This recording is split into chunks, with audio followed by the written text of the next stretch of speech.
আমি নিজেকে গে বলতে পারি, বাইসেক্সুয়াল বলতে পারি, ট্রান্সজেন্ডার বলতে পারি। তার সাথে আমি হতে পারে আমি বলছি আমি কতি, আমি পারিক, আমি হিজড়ে, আমি কিন্নর। শব্দ আমাদের আইডেন্টিটির জায়গাটাকে আরো পরিষ্কারভাবে তুলে ধরতে সাহায্য করে। আমরা একটা শব্দের দ্বারা নিজেদেরকে একটা বক্সের মধ্যে বা একটা ক্যাটাগরির মধ্যে ফিট করার চেষ্টা করি। কতজন সুইসাইড করতে গেছিল? আমি আমার নিজের অস্তিত্বটাকে একটা টার্মিনোলজির মধ্যে সীমাবদ্ধ করতে পারছি না। আমাদের এখানে একটা বড় সমস্যা হলো যে আমাদের আইনত কোনো স্বীকৃতি নেই। এটা কিন্তু ইচ্ছের লড়াই নয়, এটা কিন্তু মূলতভাবে অস্তিত্বের লড়াই।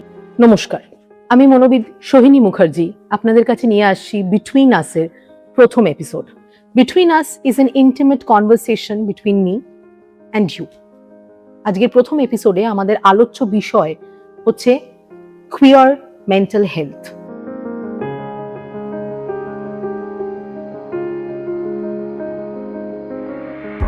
আজকে বিটুইন আস-এর প্রথম এপিসোডে আমাদের সঙ্গে রয়েছে Debjyoti Ghosh, human rights lawyer, LGBTQIA অ্যাক্টিভিজমের সঙ্গে জড়িত এবং কারেন্টলি পোস্ট ডক করছে University of Free State, South Africa.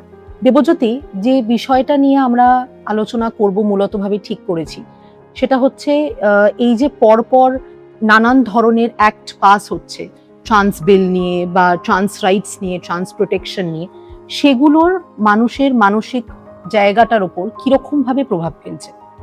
তো সেটা নিয়ে আমরা একটা একটা করে ধাপে ধাপে আমরা এগোবো।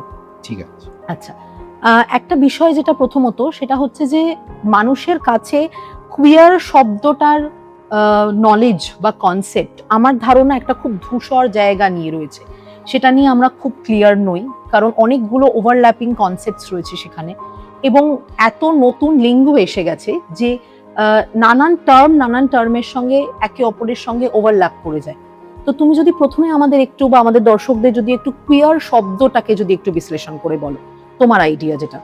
কুইয়ার শব্দটা যদি আমরা বাংলায় দেখতে চাই, হ্যাঁ, ওটার ডিরেক্ট ট্রান্সলেশন হলো অদ্ভুত বা বিচিত্র, যেটা ঠিক ইংরেজি শব্দ কুইয়ারের মানে দাঁড়ায় না। হ্যাঁ, কারণ কুইয়ার ইংরেজি শব্দের মানে হলো একটু মস্তিষ্ক গন্ডগোল, হ্যাঁ, কিংবা ব্যবহারে কিছু আচরণে গন্ডগোল, ওই ধরনের। তো এবার এখানে এই পরিপ্রেক্ষিতে ঝামেলাটা কি হয়, আমরা যখনই আমাদের নিজেদের ভাষায় কুইয়ার শব্দটাকে আমরা বিশ্লেষণ করার চেষ্টা করি, আমরা দেখি যে আমাদের যথেষ্ট শব্দকোষ নেই।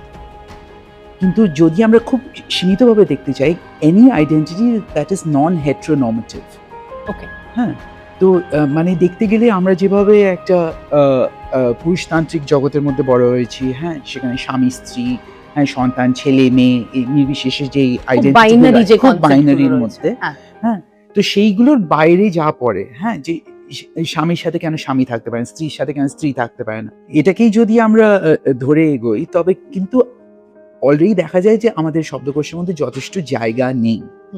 এর মধ্যে কি হয়েছে, কুইয়ার এমন একটা শব্দ যেটা প্রথমে ব্যবহার করা হতো LGBT মানুষদের বিরুদ্ধে, হ্যাঁ, বলার জন্য যে তাদের সাথে কোনো গন্ডগোল আছে, হ্যাঁ, তাদের হয়তো মানসিক কোনো রোগ আছে।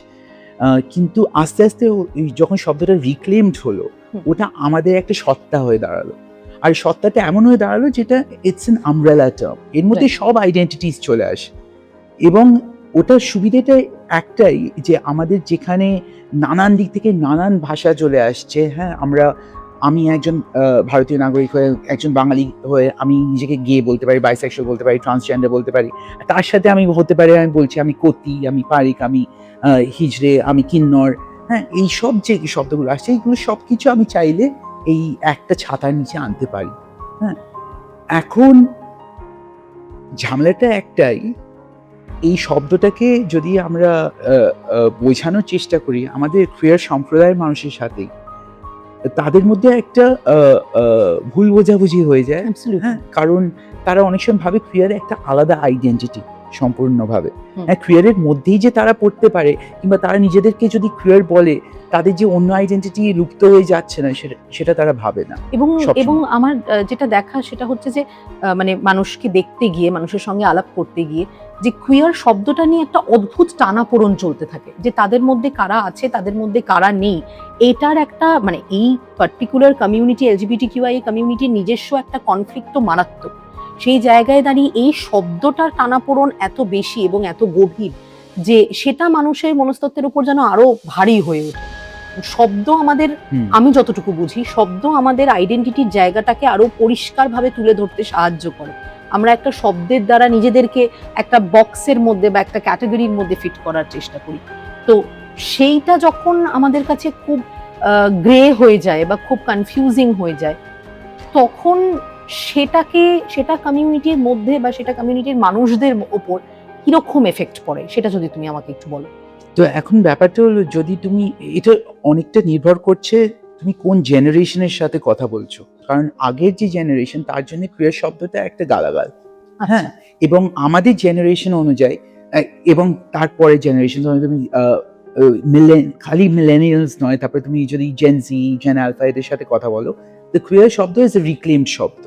হ্যাঁ, তো অনেকেই আছে আমাকে বলে তুমি নিজেকে কেন কুয়ার বলছো, হ্যাঁ, যারা একটু বয়স্ক ব্যক্তি, তুমি নিজেকে গিয়ে বলো, হ্যাঁ, বাইসেক্সুয়াল বলো। হ্যাঁ, আমি তখন যখন বলি যে আমি প্যানসেক্সুয়াল, সেটা আরেকটা ব্যাপার হয়ে দাঁড়ায়, হ্যাঁ, কড়াই না হাতা না খুঁতি।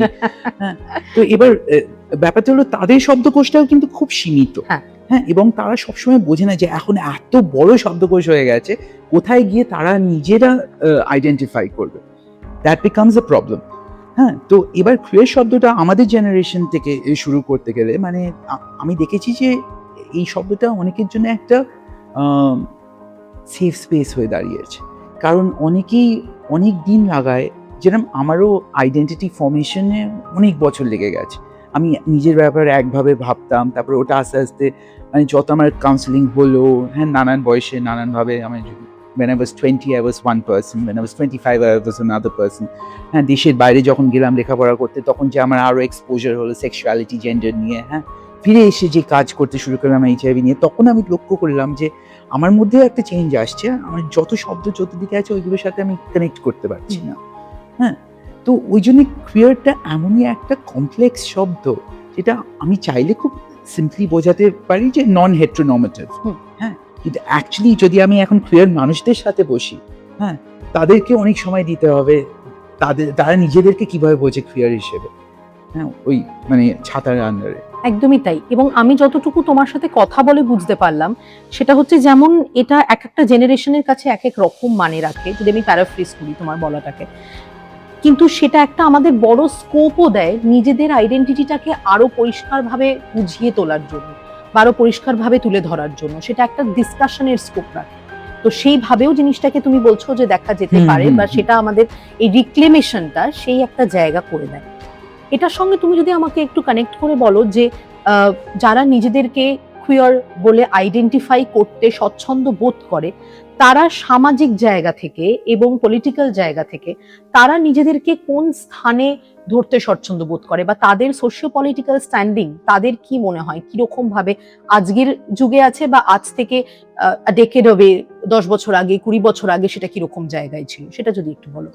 তো আমি যদি খালি ভারতবর্ষের কথা বলি, আমাদের এখানে একটা বড় সমস্যা হলো যে আমাদের আইনত কোনো স্বীকৃতি নেই।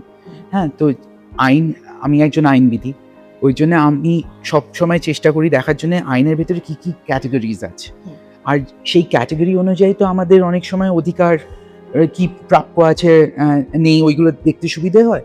তো আমার যদি আইডেন্টিটিটাই লুপ্ত হয়ে থাকে আইনের ভেতরে, তবে আমার পক্ষে কোনো ওই আইডেন্টিটি অনুযায়ী যদি আমার কোনো অধিকার প্রাপ্য হওয়া উচিত, হ্যাঁ, সেটা আমি কিভাবে ক্লেম করব। তো ওই জন্যে কুয়ার শব্দটা আমাদের মানে ভারতীয় সংবিধানের জন্য খুব একটু প্রবলেম্যাটিক হয়ে দাঁড়ায়, এবং আমাদের আইনের জন্য। কারণ আমাদের এখনো বেসিক ক্যাটেগরাইজেশনটা তো হয়নি। হ্যাঁ, লেসবিয়ান, গে, বাইসেক্সুয়াল, এইগুলো তো আমরা এখনো আইডেন্টিফাই করে উঠতে পারিনি, যেটা অনেক নানান দেশে কি হয়েছে, অলরেডি এই আইডেন্টিটিগুলো নিয়ে অনেক কাজ হয়ে গেছে।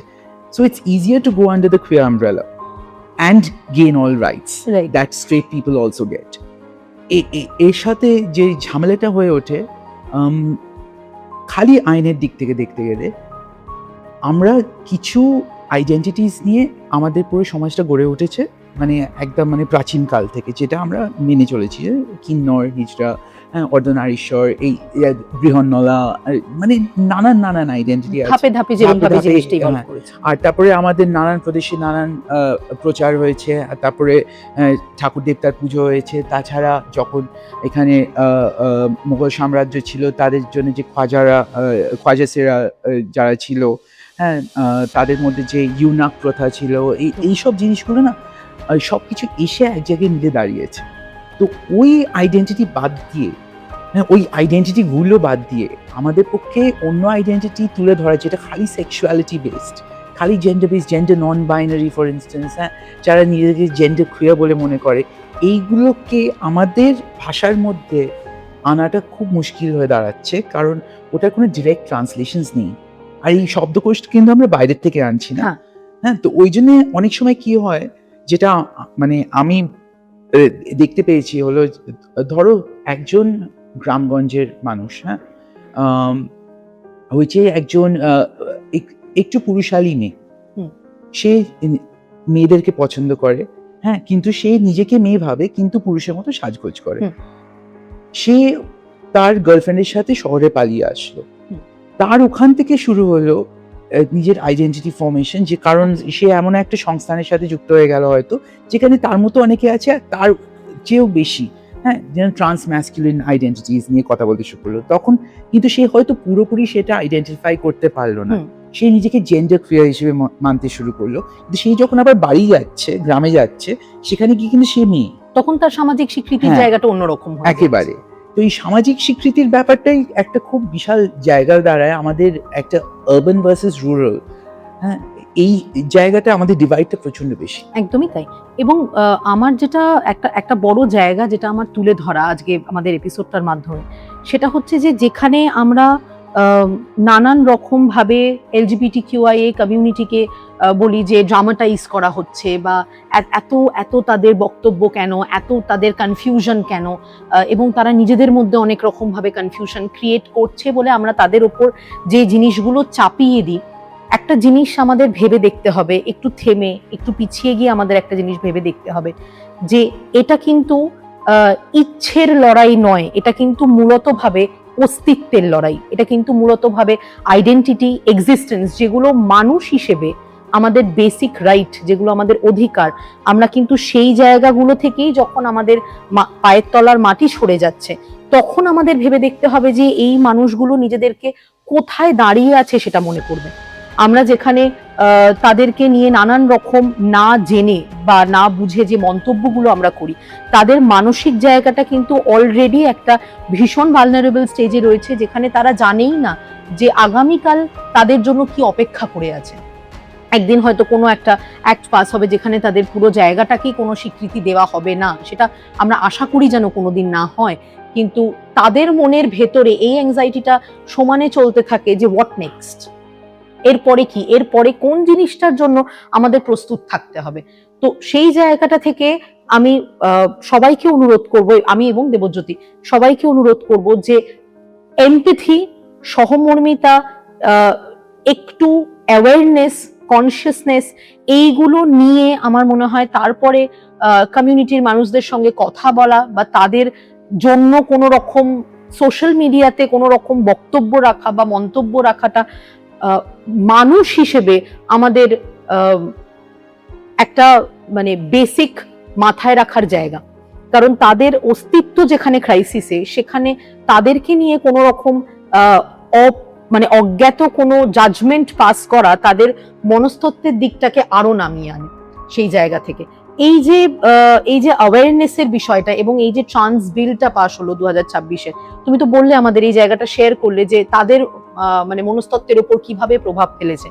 তুমি যদি পার্সোনাল কিছু এক্সপিরিয়েন্স আমাদের সঙ্গে শেয়ার করো, মানে ফাইনালি, যে তুমি এই জিনিসটাকে কিভাবে ব্যক্তিগতভাবে তোমার চারপাশে দেখছো বা অ্যাপ্রোচ করার চেষ্টা করতে পারবে, বা তোমার এটার বিষয়ে কোনো রকম, কারণ তুমি যে পজিশনে রয়েছো সামাজিকভাবে, সেটাকে তোমার ব্যক্তিগতভাবে কিভাবে অ্যাপ্রোচ করা যায় মনে হয়, এবং আমাদের দর্শকবৃন্দর জন্য যারা কমিউনিটির পার্ট এবং যারা পার্ট নয় তাদের জন্য তুমি যদি কিছু বলো দেবজ্যোতি। প্রথম কথা হলো এই যে আমাদের ভারত সরকারের উপর নির্ভর করে লাভ নেই, এই বিশেষ করে এটার জন্য, কারণ ওরা খুব রিসেন্টলি এই ট্রান্স বিলের সাথেই একটা কথা বলেছিল যে আমরা চেষ্টা করব 377টাকে নিয়ে আবার চর্চা করার সুপ্রিম কোর্টে, যে সোশ্যাল মোরালিটি নিয়ে কথা হবে, কনস্টিটিউশনাল মোরালিটি নিয়ে হবে না। হ্যাঁ, কিন্তু আমাদের সংবিধানটাই তো, যেটা আমাদের প্রাক্তন মুখ্যমন্ত্রী বলেছিল, the only Bible of the country is the constitution. হ্যাঁ, মানে এই ধরনের একটা কথা বলেছিল, ঠিক প্যারাফ্রেজ করলাম। হ্যাঁ, তো এবার আমাদের সংবিধানটাই তো সব, আর সাংবিধানিক অধিকার প্রত্যেক নাগরিকের অধিকার। আর আমি একজন ভারতীয় নাগরিক, আর তুমি আর আমি, আমাদের মধ্যে কি পার্থক্য আছে, সেই তার পরিপ্রেক্ষিতে আমাদের হয়তো কিছু জায়গা দেওয়া হচ্ছে, যেটা মানে একটা মার্জিনালাইজ একজন সম্প্রদায়ের থেকে যে মানুষরা হয় তাদের জন্য একটা জায়গা তৈরি করা হয়, তারা যাতে একই স্তরে আসতে পারে। সেই জায়গাটা যে বারে বারে নিয়ে নেওয়া হচ্ছে, তার জন্য কিন্তু আমরা আছি, আমরা বারবার লড়ছি, প্রত্যেক দিন লড়ছি। নানান কেস ফাইল করা হয়েছে, নানানভাবে আমরা সুপ্রিম কোর্টে যাচ্ছি। হ্যাঁ, অনেক উকিল, অনেক সংস্থান, অনেক সংগঠন আমাদের সাথে আছে, আর অনেকে আছে যারা একটা সেফ স্পেস তৈরি করার চেষ্টা করছে। কিন্তু এরই মধ্যে একটা ঘটনা উল্লেখ করি। আমার একজন চেনা জানা মানুষ, সে ট্রান্স ফেমিনিন, হ্যাঁ, ভারতীয়। সে এমন একটা কমিউনিটি থেকে আসে যার পারিবারিক সম্পত্তি খালি ছেলেদের কাছে যায়, মেয়েদেরকে টাকা দিয়ে দেওয়া হয়, আর যে ওদের যে প্রাইমারি পৈতৃক সম্পত্তি ওটা কোনো ভাগ দেওয়া হয় না। হতে পারে পুকুর পাড়ে জমি আছে, ওটাও দিয়ে দেওয়া হলো, ওই ধরনের। সে ট্রান্স ফেমিনিন আইডেন্টিফাই করে, তার পরিবারের কোনো দাদা ভাই কেউ তাকে সেই স্বীকৃতিটা দেয়নি, কিন্তু যখন প্রপার্টি ভাগের জায়গা আসলো তখন বললো ও তো মেয়ে। সেই তখন গেছে লড়তে, বলে তোমরা তো আজ অব্দি আমাকে মেয়ে হিসেবে স্বীকৃতি দাওনি। তা আমার তো ওই জন্য এখন আইডি চেঞ্জ করাইনি, কারণ আমি জানতাম এদিন আসবে।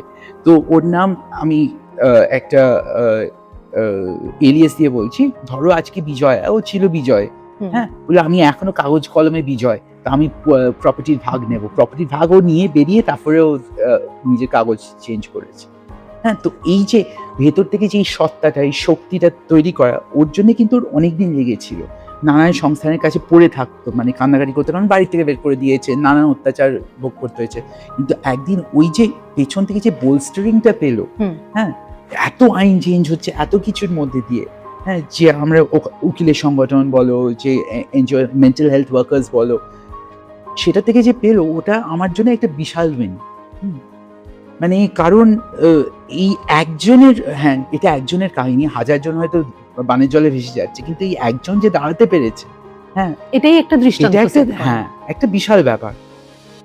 কারণ এই একজনের উপর ভিত্তি করে হয়তো হাজারজনকে পরে বাঁচানো যেতে পারে, কারণ আমরা তো একটা হোপ পাই যে আমাদের পুরো কাজ বানের জলে ভেসে যাচ্ছে না।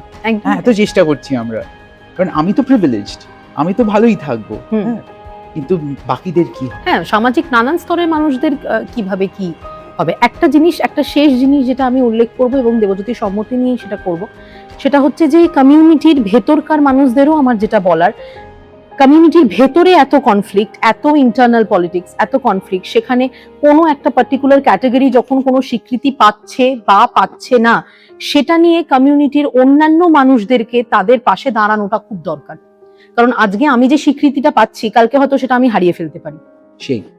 তো সেই জায়গায় দাঁড়িয়ে আমি যদি একটা কমিউনিটি, কারণ এমনি মাইনরিটি কমিউনিটি, সেই কমিউনিটিটাকে যদি গভর্নমেন্টের এগেনস্টে লড়তে হয় বা আইনের এগেনস্টে দাঁড়াতে হয়, তাহলে একজোট হওয়াটা এবং নিজেদের মধ্যে কোনো রকম কনফ্লিক্ট রুল আউট করাটা আমার মনে হয় ভীষণভাবে গুরুত্বপূর্ণ। এবং দেবজ্যোতি হয়তো এই বিষয়ে একমত হবে যে কমিউনিটির ভেতরে প্রচুর কনফ্লিক্ট, প্রচুর ইন্টারনাল কনফ্লিক্ট। আর খালি কমিউনিটি আইডেন্টিটিস নিয়ে নয় না, আমাদের যে বাকি সামাজিক কনফ্লিক্ট গুলো আছে, কাস্ট, ক্লাস, রিলিজিয়ন, এগুলো তো আছেই, যেগুলো ভারতীয় সমাজে প্রচন্ডভাবে দৃঢ়, সেগুলো আরো সম্পূর্ণভাবে আছে। এমনকি তুমি যদি কোনো ডেটিং অ্যাপে যাও, ওখানে বলে দেবে আমি মুসলিমস আর নট ওয়ান্টেড। হ্যাঁ, এইটাও চলছে এখনো। তো এই ধরনের অদ্ভুত অদ্ভুত জায়গা। তারপরে একজন গেছে রাজস্থানে, তার মোচ থেকে বলছে, আর দেখে মনে হচ্ছে তুমি রাজপুত। যখন বলেছে সে দলিত, বলে তবে তোর মোচটা এত উপরে কেন? আর যাকে বলেছে সে আজকে জিন্দালের প্রফেসর। হ্যাঁ, তো একটা মানে যথেষ্ট শিক্ষিত একটা মানে বর্ধিষ্ণু মানুষ, তাকে এমনি করে বলছে। তো আমাদের তো এই ধরনের হিপোক্রেসি গুলো তো রয়েই গেছে। নিশ্চয়। এই বক্তব্যটা রেখেই আমরা আমাদের আজকের এপিসোডটা শেষ করব। দেবজ্যোতিকে অনেক অনেক ধন্যবাদ সময় দেওয়ার জন্য এবং এই পার্টিকুলার বিষয়টাকে নিয়ে আলোচনা করার জন্য। Thank you for having me as a part of this. Thank you for giving us your time. Thank you too. নমস্কার। Namaskar.